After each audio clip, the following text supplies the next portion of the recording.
Hey guys, it's Kaylin. Welcome back to my channel, Boxwood and Spruce, where I share home decor, easy project flips, and thrifting inspiration. Today, I'm going to share with you this gorgeous waterfall dresser I picked up at the Goodwill for $9.99.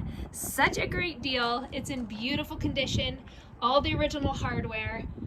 All of the drawers work perfectly, and it just needs a little glow up. It does have a little bit of scratching here. They're not too deep, and so I think those can definitely be sanded out. A little bit of damage down there, but overall in really great condition. I love the dovetail drawers, really great construction. All the original hardware is on here. Little bit of a dent right there. I have two ideas for this piece. My first one is to keep this inlay, sand out what I can, and then just paint it black, keep all the original hardware. And then the second idea, which I'm going to try first, is to sand back all the scratches and see if I can match up the stain and simply restore this back to its beautiful original state.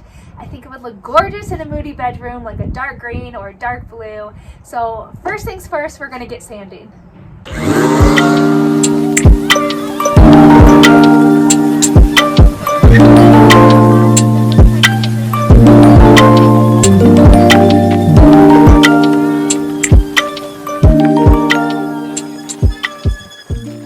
So the sanding was going really well. Everything is sanding off super easily. You can see some of the areas where I've gone a little bit harder with it, and it's just gotten it nice and smooth.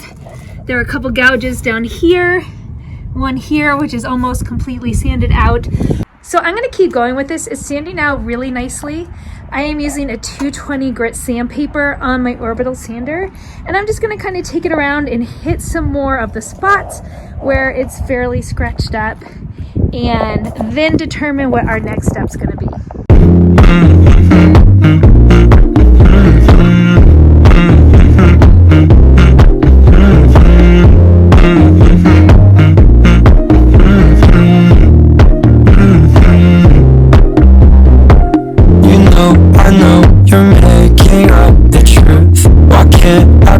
Before I lose my cool, I love you even if it's difficult. So I've got the top and the sides sanded down to where all the little problem areas were pretty smooth. So next thing I'm going to do is clean it up. Obviously, this has like a varnish on it. So on some of the spots where it's already sanded back, and some of the varnish is sanded back, but the stain's not, I'm going to just do a little test spot to see how the stain will match up.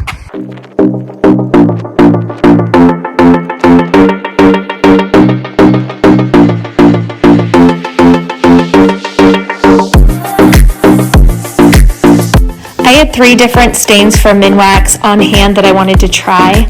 The one that I'm most interested in seeing is the English Chestnut. I think it's going to be the best match for this dresser.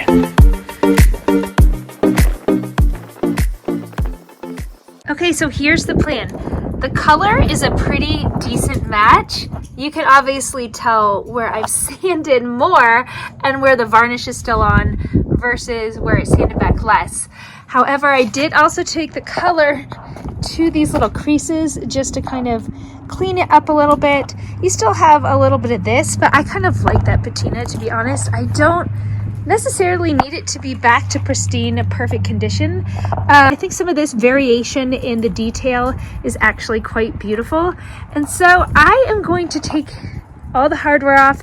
I'm going to sand it all back so that I get the varnish off, restain everything, except for I'm going to just touch up the detail areas. I'm not going to sand them. I don't want to ruin them. And I think that it'll blend just perfectly. And then I think I can restore this piece to mostly a natural color and get it looking great without having to paint it. And I think it's going to be so gorgeous. Okay, I just wanted to let you guys know that since I am going to sand it back, past the varnish, I am going to change my sandpaper to have more of a grit, or I should say less of a grit. I have an 80 grit, maybe 120 grit I'm going to take to it. It sands pretty easily, but I'll go through less paper. Then I can go back to the 220 and give it more of a smooth finish before I stain it.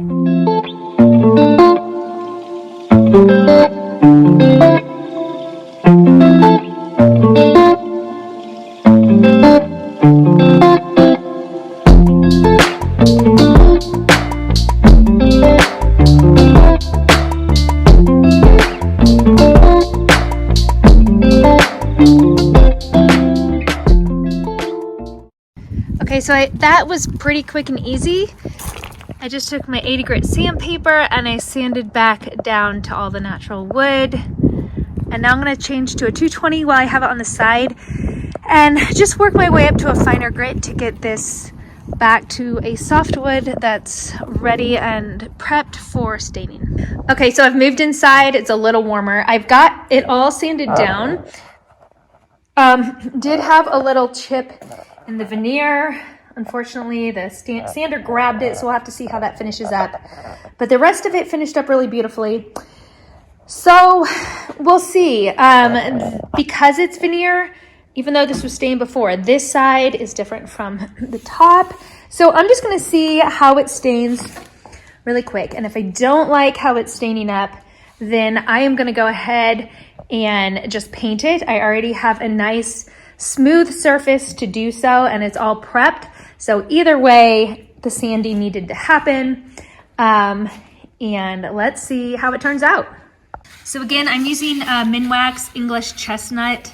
Typically you do this with a brush, but I'm just going straight in right now.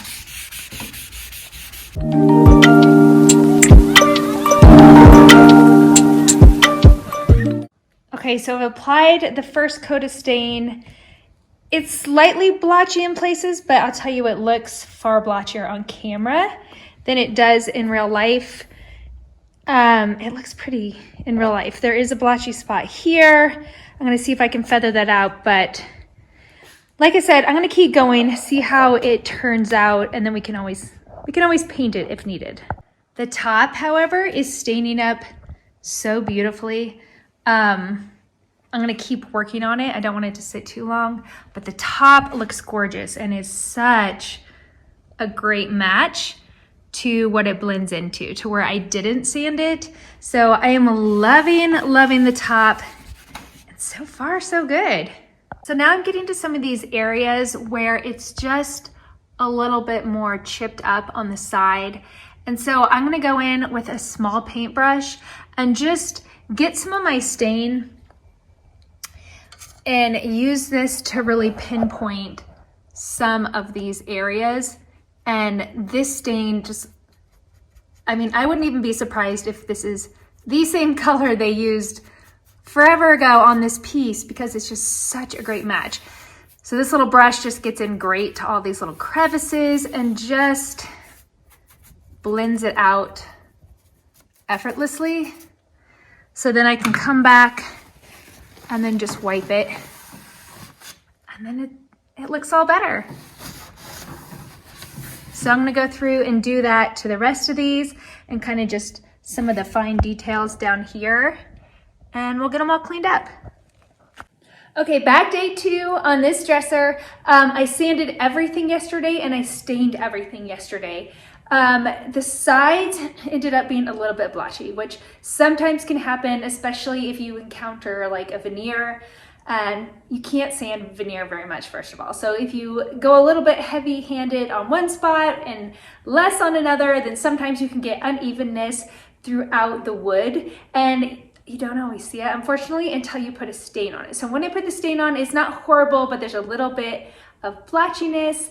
So what I've done to kind of help correct that is I grabbed this product here. This is Rust-Oleum's Decorative Glaze. So this is usually for antiquing things, to give it a nice kind of worn, aged look. But for me, I'm going to use it and just put it on the side and just blend out and feather out some of that splotchiness to get it to looking more even, and just get it looking a lot better. The top stained out beautifully, the drawer stained out beautifully. I did use that one little spot where the veneer kind of chipped off on the top drawer, unfortunately. I did take a little bit of this to it, and it just darkened it up a little, and I think that will work just fine to camouflage that. So I've already done one side. I'm gonna get to the other side and put this glaze on there and just try to even up the whole dresser before I put a final top coat on it. I wanted to show you guys a side-by-side comparison of this side where I've yet to apply the decorative glaze versus the other side where I simply brushed it on and then wiped it off with a paper towel. It worked beautifully to even out the tone, and it also worked perfectly on the front little chip. You can't even tell it's there anymore, and I'm super happy with it. Okay, back out here to finish up this beautiful waterfall dresser. Yesterday I put the decorative glaze on to even up some of the stain on the veneer that I sanded on the sides. It did a beautiful job. I can link all of the products that I've used in the description, or you can find them in my Like to Know It. And now I just need to put on the top coat. You needed to let the decorative glaze dry for 8 hours before you put on the top coat. I definitely didn't want to mess with that. I've definitely been impatient before and put a top coat on, and it kind of wiped away a little bit of what I just worked on. So back here the next day, I'm gonna put a top coat on. Usually I like to do a water-based top coat. Just the cleanup is much easier. But since I'm flipping this piece, I wanna use what I have. And the only satin base that I have is polyurethane, an oil-based poly. So that's what we're gonna use to finish up this dresser. But I'm excited to get it done and stage it all up.